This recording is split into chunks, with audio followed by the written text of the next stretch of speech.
Mahasiswa merupakan salah satu insan yang memiliki banyak privilege. Oleh karenanya, sebagai mahasiswa kita memiliki banyak tuntutan atas karena privilege yang kita miliki. Sebagaimana tertuang dalam Tridharma Perguruan Tinggi yang mengatur terkait dengan kewajiban-kewajiban sebagai mahasiswa, bahwasanya di poin nomor 3 terkait dengan Tridharma Perguruan Tinggi, kita sebagai mahasiswa harus memiliki atau harus mengembangkan pengabdian masyarakat. Di mana salah satu poin dalam pengabdian masyarakat adalah terkait dengan mawasnya kehidupan kita terkait dengan kehidupan berpolitik di Indonesia saat ini. Oleh karenanya, kita sebagai mahasiswa harus sadar, harus mawas terkait dengan perkembangan politik di Indonesia saat ini.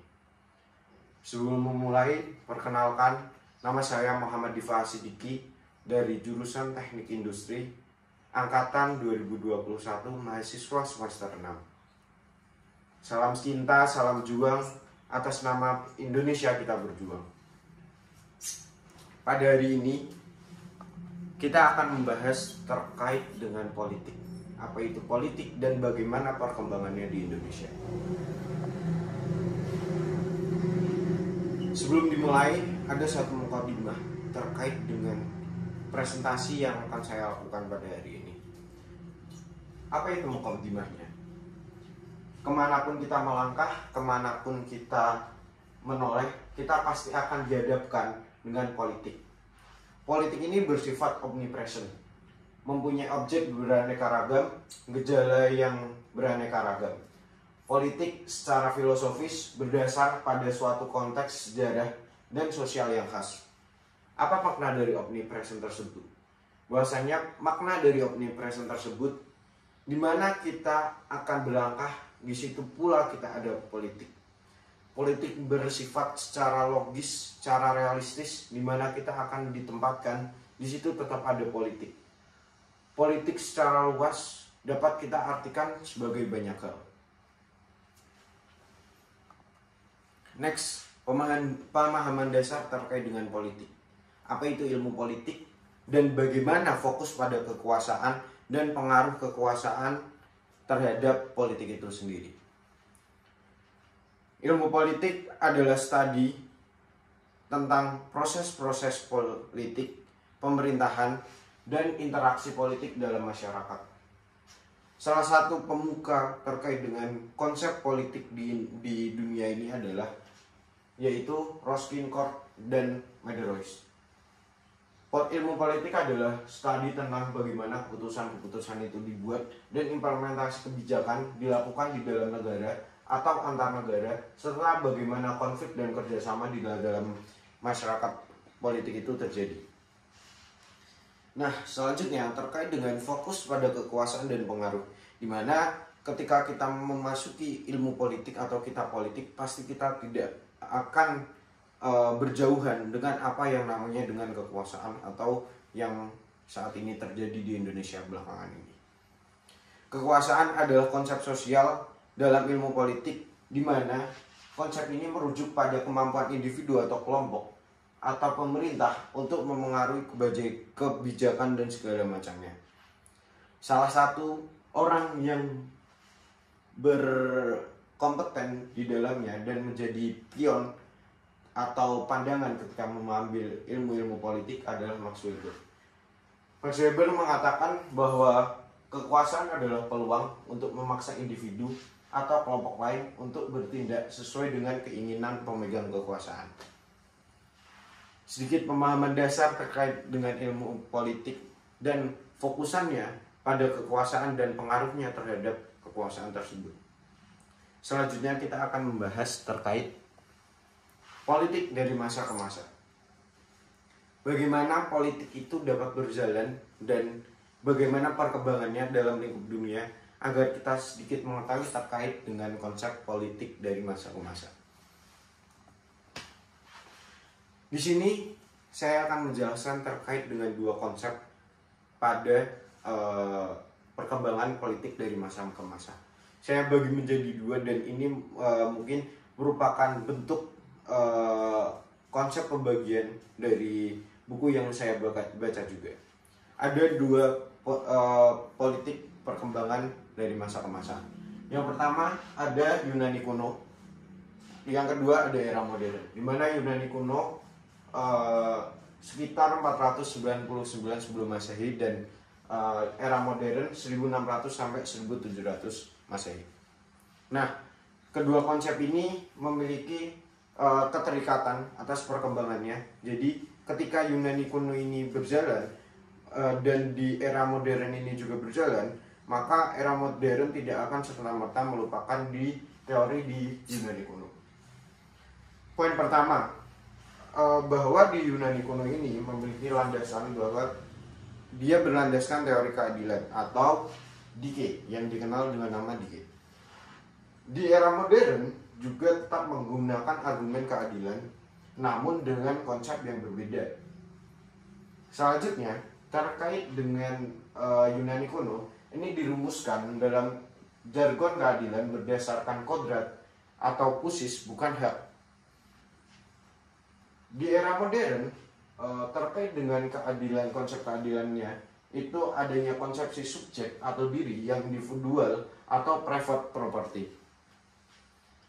Nah, setelah melalui berbagai macam hal terkait dengan perkembangan dari masa ke masa ini, di Yunani kuno memiliki konsep bahwa monarki menjadi oligarki dengan adanya pembagian kekuasaan.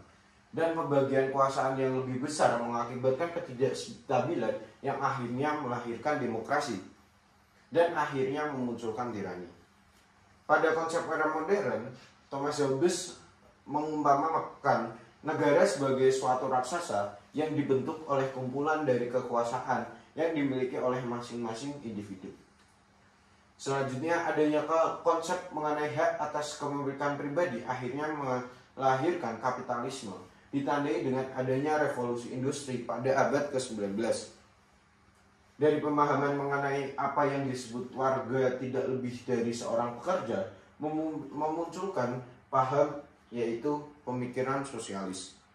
Dengan perkembangan-perkembangannya seperti demokrasi, oligarki, dan kapitalisme, sosialisme, memunculkan nantinya akan ada terkait dengan paham-paham politik yang berkembang saat ini. Namun, untuk saat ini kita hanya membahas terkait dengan perkembangan politik dari masa ke masa, baik itu dari dunia maupun dari politik yang ada di Indonesia. Masuk kepada inti pembahasan pada hari ini terkait dengan perkembangan konsep politik di Indonesia. Sejauh yang kita ketahui, perkembangan konsep politik di Indonesia ini sangat beraneka ragam. Dan Indonesia sudah berganti-ganti terkait dengan model politik atau model kekuasaan hingga saat ini. Apa aja yang ada di dalamnya?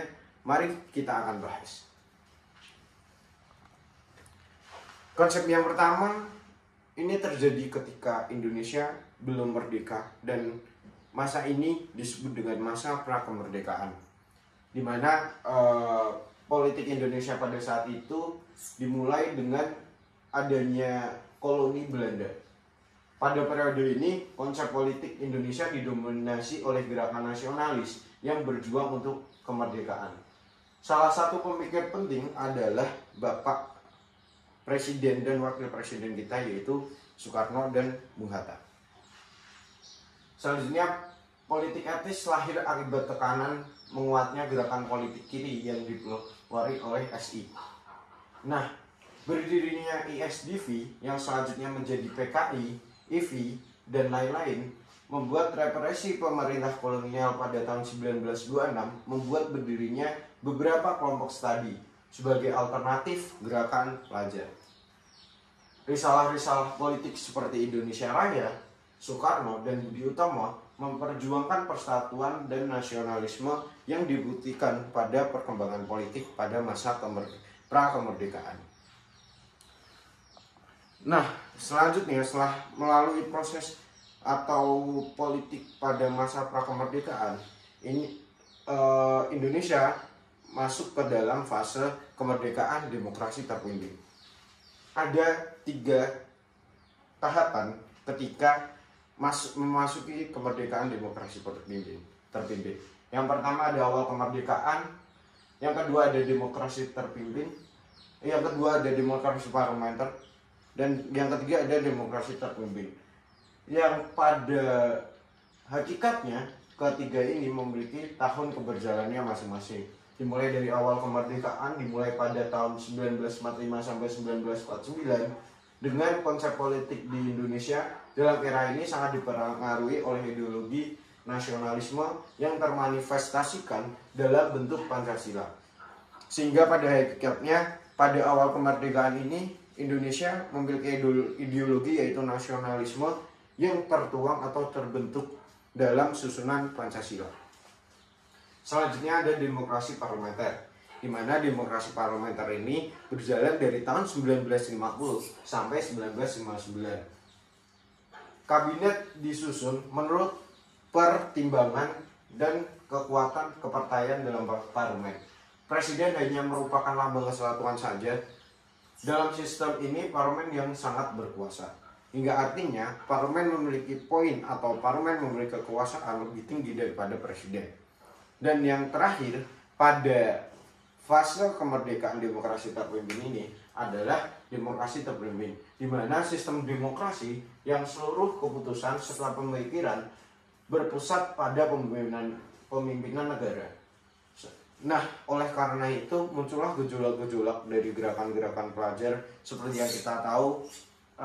Salah satu orang yang memunculkan atau menarasikan partai ataupun gerakan politik seperti kami yang dipelopori oleh salah satunya adalah Sohibji dan juga Sohibji.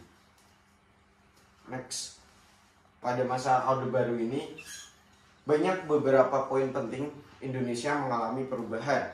Yang pertama, pemulihan politik Indonesia yang bebas dan aktif. Hal ini sesuai dengan TAP MPRS nomor 12 tahun 1966 tentang kebijaksanaan politik luar negeri RI bebas aktif. Selanjutnya, pemulihan hubungan dengan Malaysia. Yang kita ketahui sempat terjadi ketegangan antara politik di Indonesia dan Malaysia pada era sebelum masa Orde Baru atau tadi ketika fase demokrasi terpimpin.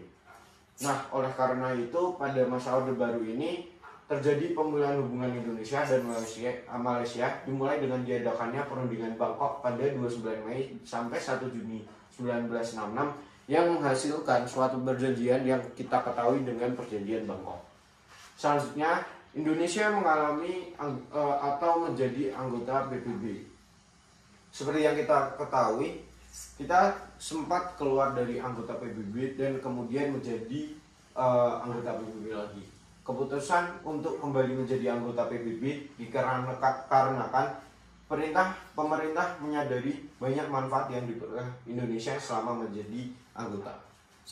Selanjutnya, Indonesia ikut memperakarsai pembentukan ASEAN dan penyederhanaan partai politik, di mana di penyederhanaan partai politik seperti yang kita ketahui, banyak partai-partai politik sebelum ini atau gerakan-gerakan politik itu banyak, dan pada masa Orde Baru ini disederhanakan seperti partai-partai politik tersebut tidak didasarkan pada kesamaan ideologi tetapi atas persamaan program.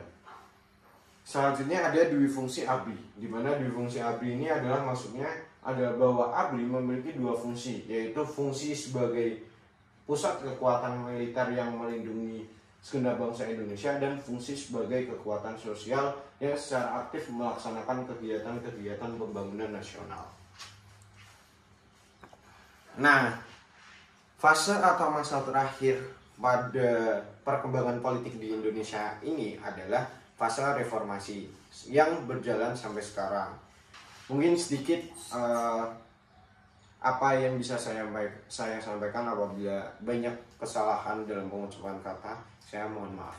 Terima kasih. Wassalamualaikum warahmatullahi wabarakatuh.